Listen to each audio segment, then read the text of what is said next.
Welcome back to my YouTube channel learn with me exam में आपका स्वागत है। हम आशा करते हैं कि आप स्वस्थ और मस्त होंगे।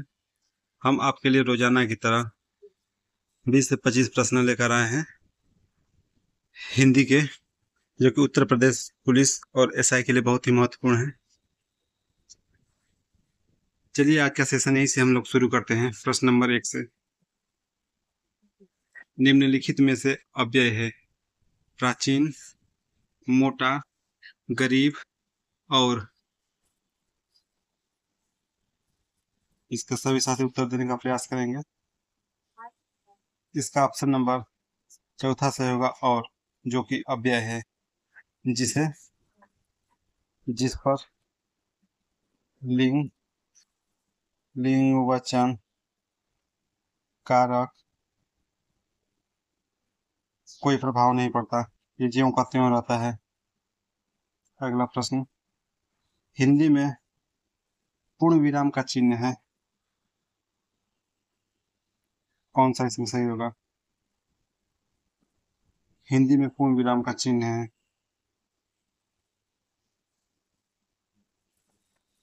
सभी साथी उत्तर दें। इसका ऑप्शन नंबर तीसरा सही होगा, हिंदी में पूर्ण विराम ये है। इसका नाम क्या है? इसका क्या है? इसका नाम क्या है? इसका नाम प्रश्नवाचक, यह प्रश्नवाचक का है। प्रश्नवाचक ये कौन सा है?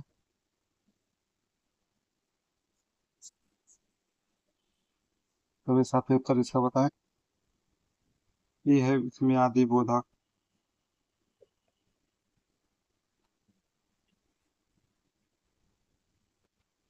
अगला प्रश्न, दूध का धुला होना मुहावरे का अर्थ है निर्दोष होना, दोषी होना, पाप करना, चोरी करना।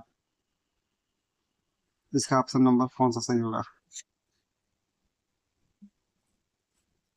दूध का धुला होना, इसका ऑप्शन नंबर ए सही होगा, निर्दोष होना। अगला प्रश्न, जिसकी लाठी उसकी भैंस का सही अर्थ है शक्तिशाली आदमी मूर्ख होता है, शक्ति संपन्न आदमी अपना काम बना लेता है, बुद्धि अपना बुद्धि संपन्न आदमी अपना काम बना लेता है, या बुद्धि संपन्न आदमी चालाक होता है। इसका ऑप्शन नंबर कौन सा? इसका ऑप्शन नंबर बी सही होगा, शक्ति संपन्न आदमी अपना काम बना लेता है।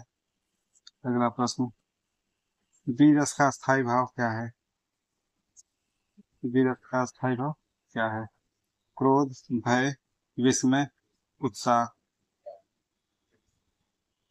वीर रस का स्थायी भाव, इसका ऑप्शन नंबर 4 सही होगा, उत्साह, जो कि वीर रस का स्थायी भाव है। क्रोध का स्थायी भाव क्या होता है?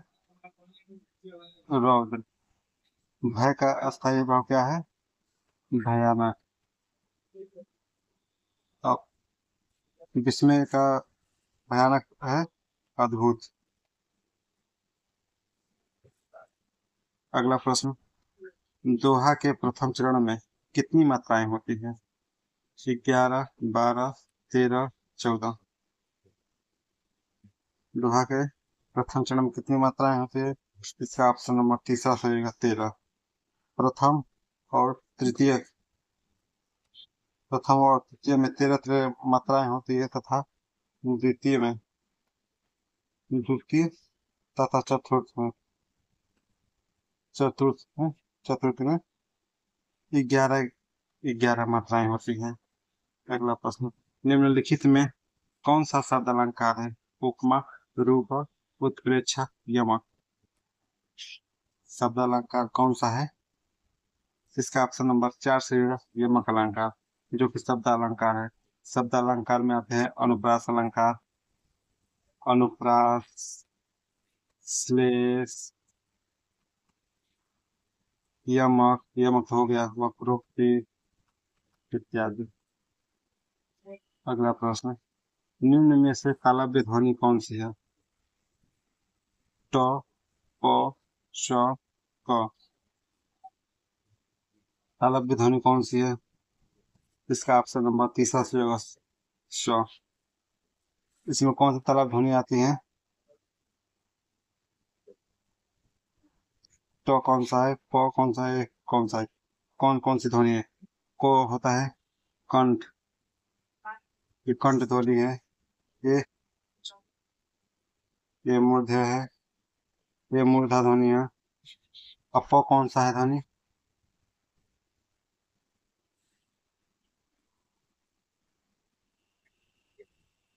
ये प हम लोग किस जगह से उच्चारित करते हैं? ये हम लोग ओष्ठ से उच्चारित करते हैं।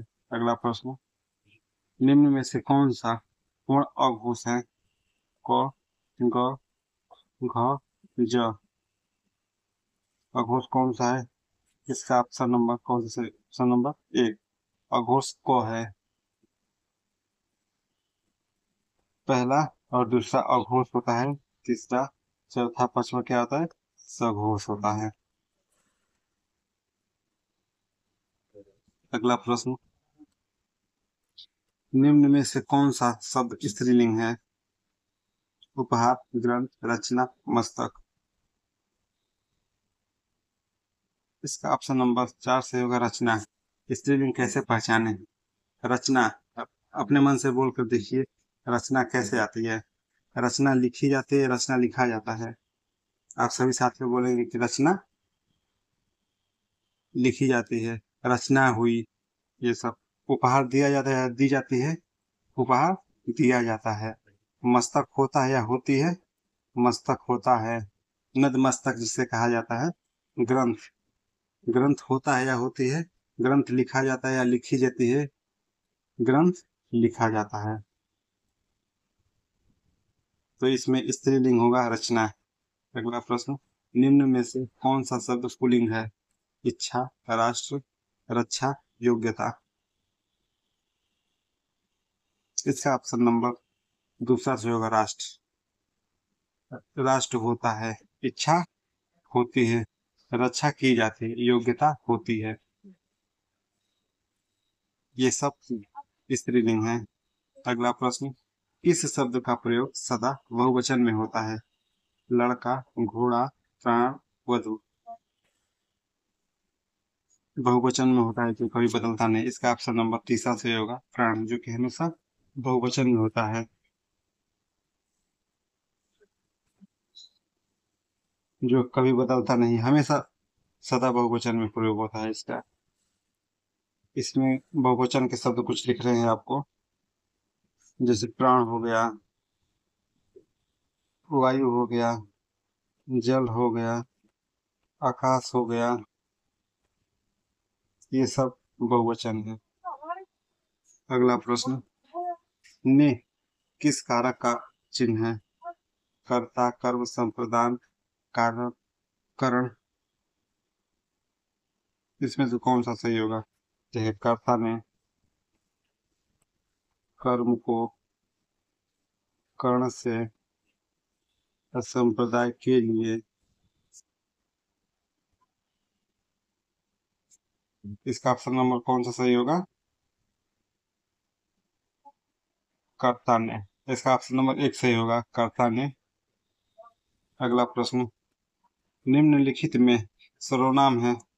घर, आप, पहाड़, नदी। सभी साथी उत्तर देने का प्रयास करेंगे, कौन सा इसमें सर्वनाम है? इसका ऑप्शन नंबर बी सही होगा, आप, जो कि सब जगह इसका प्रयोग होता है तथा संज्ञा के नामों की जगह यह प्रयुक्त होने वाला शब्द है। सर्वनाम में जैसे आप, मैं, तुम, वह, कौन इत्यादि। अगला प्रश्न, निम्नलिखित में विशेषण है? लंबाई, समझ, बुढ़ापा, साख। सभी साथी उत्तर दें। इसका ऑप्शन नंबर बी सही होगा, बुढ़ापा, जो कि विशेषण है, विशेषण है। विशेषण शब्द वे होते हैं जो सर्वनाम की विशेषता अर्थात गुण, दोष, रंग, आकार की, आकार के आधार पर हम उससे का विशेषता बताते हैं। तथा उसी के आधार पर उसका बोध होता है, जिसे हम विशेषण कहते हैं। कि बुढ़ापा मिलकर बना है आपा, जो कि विशेषण है, जिसमें गुण, दोष, रंग, आकार देखकर हम लोग विशेषता बता सकते हैं विशेषण में। प्रेरणार्थक क्रिया, गिरना, बोलना, सुनना, कहना। प्रेरणार्थक मतलब कि होता है बोलना। अगला प्रश्न, लड़के ने पुस्तक पढ़ी है, इसमें कौन सा काल है? सामान्य वर्तमान काल, पूर्ण वर्तमान काल, संदिग्ध वर्तमान काल या फिर संभाव्य वर्तमान काल?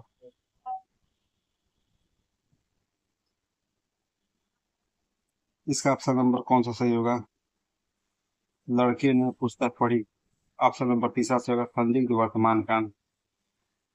लड़के ने पुस्तक पढ़ी मतलब कि पढ़ी या नहीं पढ़ी, अभी संदिग्ध है, कोई कंफर्म नहीं है।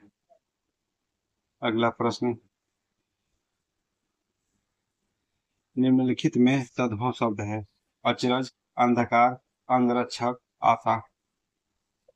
तो इसका ऑप्शन नंबर कौन सा सही होगा? तद्भव कौन सा है? इसका ऑप्शन नंबर ए सही होगा, अचरज। अचरज का तत्सम क्या होता है? आश्चर्य। और अंधकार का? अंधकार, अंगरक्षक तथा आशा, ये जितने भी है हमारे तत्सम है। अगला प्रश्न, शीत का विलोम होगा ठंड, गीत, कृष्ण, उष्ण। शीत का विलोम होगा उष्ण। और ठंडे का क्या होता है? गीत का क्या होता है? कृष्ण का क्या होता है? ये आप सभी साथी कमेंट में बताएं। कर का अर्थ नहीं होता। कर, सूर्य, हाथ, टेक्स, किरण। कर का विलोम, कर का अर्थ नहीं होता समानार्थी। कर मतलब हाथ भी होता है, टेक्स भी होता है, किरण भी होता है, अर्थात सूर्य नहीं होता। इसका ऑप्शन नंबर पहला सही होगा, कर का अर्थ नहीं होता सूर्य। अगला प्रश्न, जो कठिनाई से मिलता है, एक शब्द, दुर्गम, दुर्लभ, अगम, सुलभ। जो कठिनाई से मिलता है,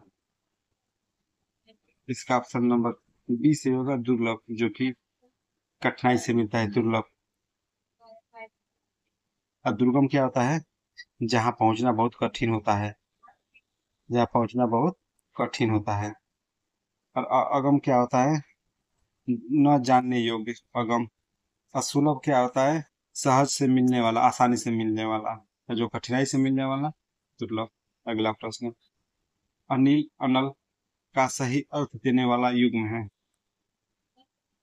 वायु, अग्नि, अग्नि वायु, हवा पानी या आग पानी। अनल, अनल मतलब पहले ये बताइए आग होता क्या है?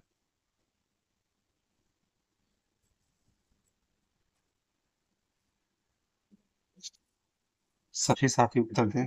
अनल मतलब होता क्या है और अनिल मतलब होता क्या है? अनिल मतलब क्या होता है? अग्नि। और अनल मतलब वायु। अनिल मतलब वायु, अनल मतलब अग्नि। ऑप्शन नंबर ए सही होगा। अगला प्रश्न, पराजय में उपसर्ग है, पर, प, परा, जय।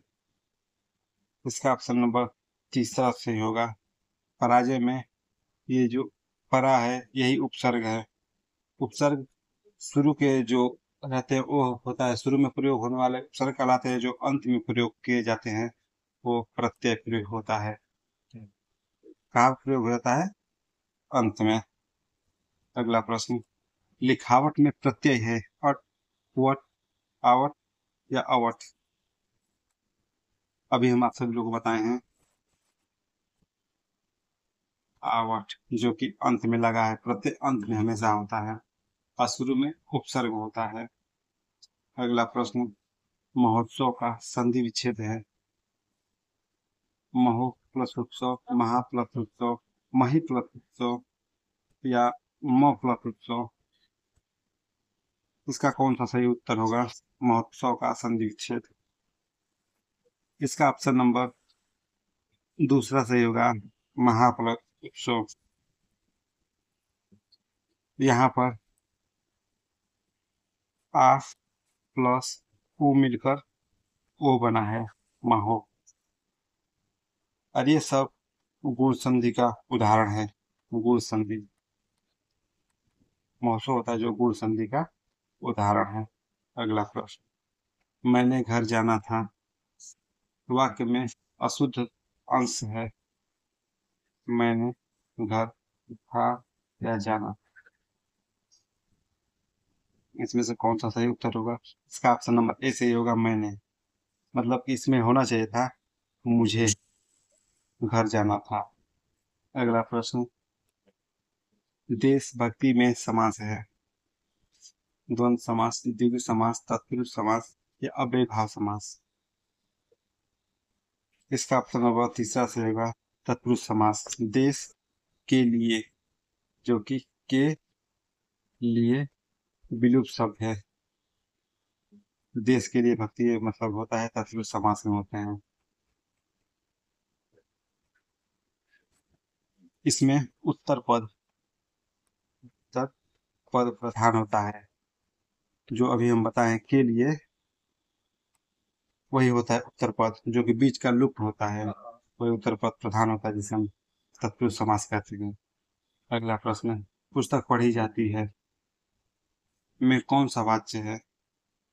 कर्तृवाच्य, कर्मवाच्य, भाववाच्य, क्रियावाच्य? पुस्तक पढ़ी जाती है अर्थात कर्म किया जा रहा है, इसका होगा ऑप्शन नंबर बी होगा कर्मवाच्य। अगला प्रश्न,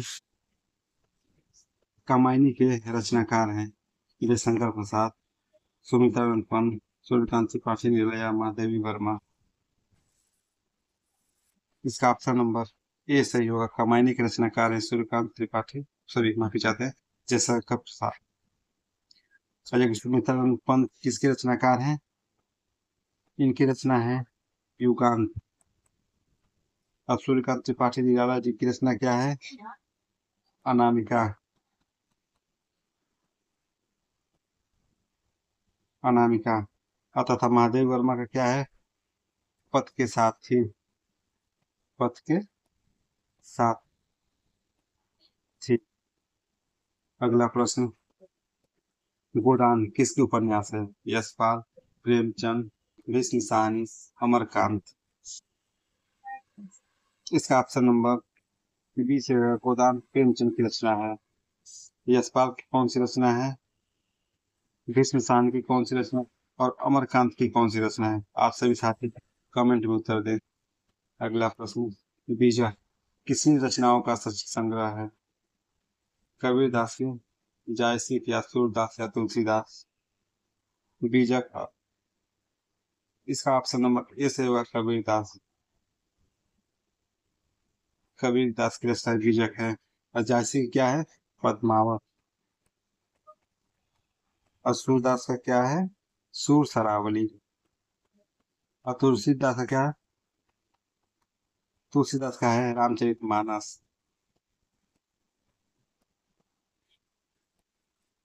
अगला प्रश्न, अंधेरी नगरी नाटक के रचयिता कौन है? जो कि हम लोग बचपन में काफी पढ़े थे। अंधेरी नगरी, अनबुझ राजा, टकेसर भाजी, टकेसर खाजा?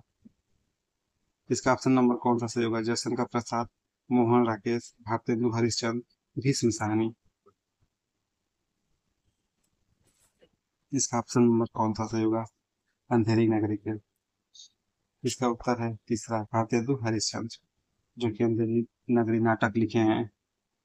जयशंकर प्रकाश, मोहन राकेश, भीष्म साहनी? जयशंकर प्रसाद क्या लिखे हैं? रामायण। और मोहन राकेश क्या लिखे हैं? आधे अधूरे, अधूरे। तथा भीष्म साहनी क्या लिखे हैं? तमस। ये सब इनके लेखक हैं। अगला प्रश्न, माफी चाहते हैं, आज का प्रश्न यही समाप्त हुआ। आई होप आपको यह वीडियो अच्छी लगी होगी। ये जितने भी प्रश्न हम करा रहे हैं 2018 के प्रीवियस ईयर के हिंदी के प्रश्न हैं, जो आपकी परीक्षा की दृष्टि से काफी बहुत महत्वपूर्ण है। हम आशा करते हैं कि आप इस प्रश्नों को देखें और अच्छे से पढ़ें। तब तक के लिए आप हमारे चैनल पर बने रहिए। धन्यवाद।